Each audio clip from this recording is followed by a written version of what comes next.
natin Kapas Tarlac.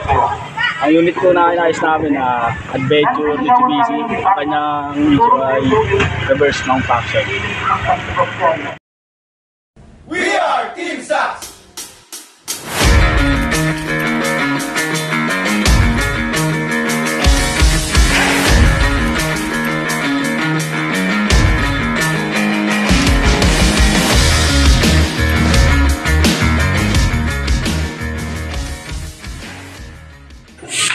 Okay, sa ngayon, ibinababa na ni Sir Rafi at Sir Michael itong Mitsubishi Adventure na may problema sa reverse.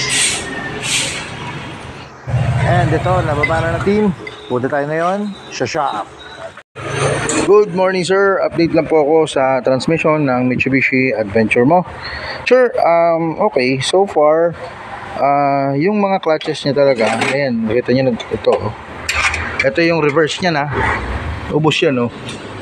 Nakita niya, sir, ubos na yung lining. So, pud-pud na lalos lahat ng lining. Ubos na yan. Okay, so yan yung dahilan ng ating problema sa reverse. Tapos, pagbaklas ng team dito, ito yung debris na nakuha nila dun sa oil pan. Nandito sa loob. Ito po yung oil pan. Ito yan. Ngayon, ito po, may pinanggagalingan yan. Isa po sa nakitaan ng team is ito. Ito, kailangan natin palitan tong center support na to. So, itong, ayan. Kasi yan ang nag-hold ng lock natin. So, kailangan natin itong palitan. So, isasama po natin to, sir. Hindi ito kasama sa rebuilding kit. So, center support po yan. So, mapa-approve namin to. Kasi kailangan po kasi natin itong palitan din. Maraming salamat. Ayan po lahat ng pyesa ninyo. So, after nito, lilinisin na lang ito nila, sir. Tapos, rebuild. Thank you, sir. Adventure. So, ito po. Yan. Ang nakikita nyo is subsystem. Yes, ito po ay center support. Ngayon, papakita natin, ano? Nakikita nyo to? Yan. Yung mga nangingintab na yan. At sunog na lining. Yes. Ang problema kasi ni sir, yung forward niya delay. Ngayon, etong piston na to, nakalagay ito dito sa center support. At ang nagsisil niyan, etong goma na to. Matigas na siya. Kaya lumulusot yung pressure. Kaya kahit na naglagay na ng pressure yung bomba dito, lumulusot siya. Kaya siya umi-slide. So yan, dito natin may intindihan kung kailan nagkakaroon ng occurrence yung slippage ng transmission. Okay? So, tuloy-tuloy tayo sa pagbuo nitong adventure na to. Update po ulit ako sa inyo mga kasama. This is Ferdinand Santiago, Team Sax, at your service. And eto, nasa 30% na po tayo sa rebuilding ng adventure na to. Si Sir Nelson at si Sir Richard po ang nagtutuloy ng rebuilding.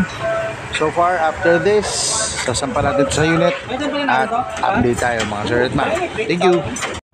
Neutral. Ito, drive tayo. So, first gear. Second gear. Third gear.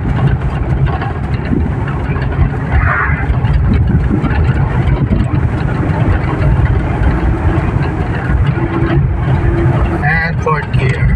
Okay, kapos tayo sa kalsada. Anyway, okay na tong Mitsubishi Adventure na to. So far, nasa final test drive na tayo ng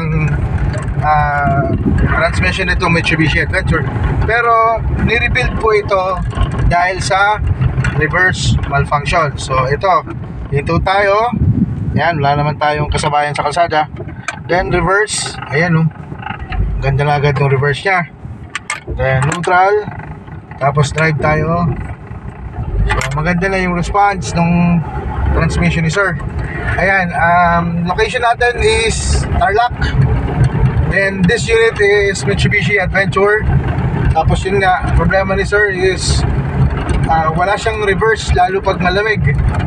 And mayroon na siyang slippage sa forward. So far, ayan, pag hiningan natin, maayos na siya.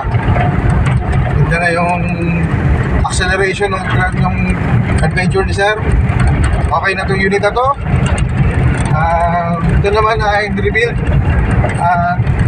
ni Sir Richard at Sir Nelson.